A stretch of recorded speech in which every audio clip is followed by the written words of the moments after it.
नाशिकच्या गोदावरी नदीच्या पाणी पातळीमध्ये वाढ झालेली आहे। रामकुंड परिसरामध्ये सुरक्षा रक्षक तैनात करण्यात आले आहेत। त्र्यंबकेश्वरमध्ये वाडा खोडाळाकडे जाणारा रस्ता वाहून गेलाय। पुलाचं काम सुरू असल्यामुळे पर्यायी रस्ता खचला आहे। नाशिकच्या गोदावरी नदीच्या पाणी पातळीत वाढ झाली आहे। रामकुंड परिसरात सुरक्षा रक्षक तैनात करण्यात आले आहेत। आजूबाजूच्या परिसरातील टपऱ्या आणि दुकानं हटवण्यात आली आहे।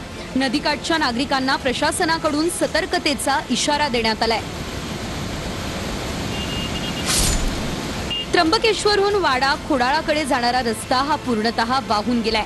त्यामुळे वाडा खोडाळाकडे जाणारी वाहतूक बंद झाली आहे। रात्रीपासून सुरू असलेल्या पावसामुळे रस्ता वाहून गेलाय।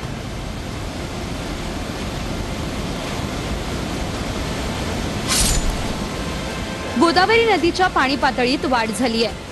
रामकुंड आणि नदीपात्र परिसरात महानगरपालिकेच्या सुरक्षा रक्षकांसह पोलीस बंदोबस्त तैनात करण्यात आलाय।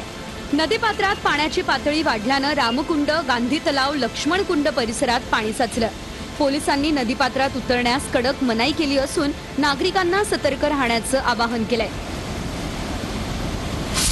नाशिकच्या पुराच्या पाण्यात अतिउत्साही नागरिकांची स्टंटबाजी पाहायला मिळाली। स्टंटबाजी करणाऱ्या नागरिकांना पोलिसांनी दंडुक्याचा प्रसाद दिला।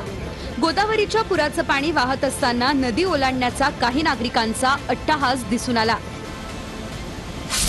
सलग दुसऱ्या दिवशी नाशिकच्या नांदूर मध्यमेश्वर धरणातून पाण्याचा विसर्ग सुरू आहे। 2 वक्राकार गेटमधून सध्या 3228 क्युसेक वेगानं पाणी सोडण्यात येत आहे। पावसामुळे धरणाच्या पाणलोट क्षेत्रातील पाणी पातळीत लक्षणीय वाढ झाली आहे। त्यामुळे विसर्गात आणखी वाढ होण्याची शक्यता प्रशासनानं वर्तवली आहे। गोदावरी नदीकाठावरील गावांना सतर्क राहण्याचा इशारा देण्यात आलाय। निफाडचे प्रांताधिकारी शशिकांत मंगरुळ यांनी रात्री सायखेडा, चांदोरी, करंजगाव, शिंगवे या गावांना भेट दिली आहे आणि नागरिकांना सतर्कतेचा इशारा दिलाय। प्रशासनाकडून नागरिकांना नदीकाठापासून दूर राहण्याचं आवाहन करण्यात आलंय। चणकापूर धरणाच्या पाणलोट क्षेत्रात गेल्या 2 दिवसांपासून सुरू असलेल्या पावसामुळे धरणातील पाणीसाठ्यात वाढ होतीये। कळवणच्या पश्चिम पट्ट्यात आणि सुरगाणा तालुक्याच्या काही भागात पडलेल्या पावसामुळे मालेगाव शहरातून वाहणाऱ्या गिरणा नदीला पूर आलाय। नदी दुथडी भरून वाहत असून मध्यरात्री उशिरा नदी पूर्ण प्रवाहित झाल्यानं नदीपात्रातील गावांना सतर्कतेचा इशारा देण्यात आलाय। या पाण्यामुळे गिरणा धरणातील पाणी पातळीही वाढणार असल्याचं सांगितलं जातंय। दरम्यान मालेगाव शहर आणि परिसरात अद्याप पाहिजे तितका पाऊस न झाल्यानं शेतकऱ्यांच्या खरीप पेरण्या खोळंबल्यात।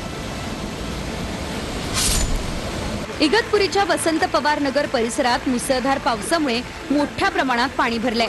अनेक नागरिकांच्या घरात पाणी शिरलं, त्यामुळे परिसरात मोठी गोंधळाची स्थिती निर्माण झाली।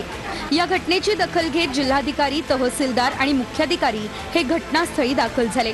प्रशासनाकडून नागरिकांना स्थलांतरित करण्याची तयारी ही सुरू करण्यात आली आहे। मुंबई नाशिक महामार्गावरील जुन्या कसारा घाटात मुसळधार पावसामुळे मोठी दरड कोसळली आहे। घाट माथ्यावर पडलेल्या पावसानं माती, दगड आणि झाडं महामार्गावर कोसळली आहे। सुदैवानं या घटनेत कोणतीही जीवितहानी झालेली नाहीये। महामार्ग पोलीस आणि स्थानिक पोलिसांनी तातडीने घटनास्थळ गाठलंय। मातीचा भराव आणि दगड बाजूला करण्याचं काम सुरू करण्यात आलं असून सध्या एकेरी मार्गाने वाहतूक सुरू करण्यात आली आहे।